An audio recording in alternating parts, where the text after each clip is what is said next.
Delhi NCR में आवारा कुत्तों को शेल्टर होम में रखा जाएगा या खुले में रहेंगे, इस सस्पेंस से पर्दा हट गया है। और आखिरकार सुप्रीम कोर्ट ने आवारा कुत्तों पे अपना फैसला सुना दिया। दिल्ली एनसीआर में घूम रहे आवारा कुत्तों को लेकर डॉग लवर और कुत्तों से परेशान लोगों के बीच काफी लंबे वक्त से टकराव हो रहा था, लेकिन दोनों की निगाहें सुप्रीम कोर्ट के फैसले पर टिकी थी। सुप्रीम कोर्ट ने लोगों का इंतजार खत्म करते हुए अपने फैसले में ऐसी बीच का रास्ता निकाला जिससे न तो डॉग लवर्स की भावनाओं को ठेस पहुंची और न ही आवारा कुत्तों से परेशान लोगों की पीड़ा को नजरअंदाज किया गया। सुप्रीम कोर्ट ने आवारा कुत्तों को अनिश्चित काल तक शेल्टर होम में रखने के आदेश पर रोक लगा दी है। इसका मतलब है कि आवारा कुत्ते शेल्टर होम में नहीं रहेंगे। सुप्रीम कोर्ट ने साफ कहा है, आवारा कुत्ते छोड़े जाएंगे मगर कुछ शर्तों के साथ। सुप्रीम कोर्ट ने कहा कि शेल्टर होम में हमेशा के लिए आवारा कुत्तों को नहीं रखा जा सकता। आवारा कुत्तों पर नगर निगम की कार्रवाई जारी है। अगर किसी को कुत्ते गोद लेने हैं तो वो एमसीडी को आवेदन कर सकता है। सुप्रीम कोर्ट ने अपने पिछले आदेश में बदलाव करते हुए कहा कि वैक्सीनेशन के बाद कुत्तों को उनके इलाकों में ही छोड़ा जाएगा। डॉग लवर्स के लिए आदेश में कहा गया है कि वे खुले में कहीं भी कुत्ते को नहीं खिला सकते। नगर निगम को कुत्ते के लिए स्पेशल फीडिंग स्पेस बनाने का निर्देश दिया गया है ताकि सही तरीके से आवारा कुत्तों की देखभाल हो सके। कोर्ट ने कहा कि निर्धारित जगहों पर ही कुत्तों की फीडिंग की जाएगी। इस मामले में अगर कोई व्यक्ति या एनजीओ कोर्ट आना चाहता है तो वो आ सकता है, लेकिन इसके लिए हर व्यक्ति को 25,000 और एनजीओ को 2 लाख रुपए जमा कराने होंगे। इस पैसों का इस्तेमाल आवारा कुत्तों के लिए इंफ्रास्ट्रक्चर तैयार करने के लिए लगाया जाएगा।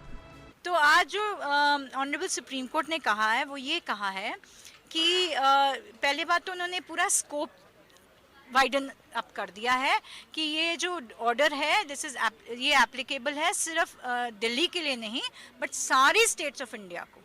ठीक है, एक चीज़ ये बोली है। दूसरी चीज़ ये बोली है कि कोई भी केसेस डिफरेंट स्टेट्स में अगर पेंडिंग है हाई कोर्ट्स में या नीचे की कोर्ट्स में, तो वो सब cases with regard to dog issue वो सब केसेस आपके ट्रांसफ़र हो जाएंगे ऑनरेबल सुप्रीम कोर्ट को। तो ये दोनों चीज़ें बहुत अच्छी हो गई हैं। तीसरी बात उन्होंने ये रखी है कि जो रीलोकेशन है उस चीज़ को अ बिग नो, क्योंकि एबीसी रूल्स कहते हैं कि जहाँ से आपने डॉग को उठाया, कुत्ते को उठाया, आप उनको स्टरलाइज करेंगे, वैक्सीनेट करेंगे उनको अगेंस्ट रेबीज और फिर वापस उसी जगह पे आप छोड़ेंगे। डॉग हेटर आवारा कुत्तों के आतंक से परेशान हैं। वे चाहते हैं कि हिंसक कुत्तों को शेल्टर होम में रखा जाए। सुप्रीम कोर्ट ने इनकी भी बात मान ली है। सुप्रीम कोर्ट ने साफ कह दिया है, बीमार यानी रेबीज पीड़ित कुत्तों या आक्रामक यानी हिंसक कुत्तों को नहीं छोड़ा जाए। ऐसे कुत्ते शेल्टर होम में ही रहेंगे। सुप्रीम कोर्ट के फैसले में साफ है कि वैक्सीनेशन और कास्ट्रेशन के बाद ही कुत्तों को इलाके में छोड़ा जाएगा।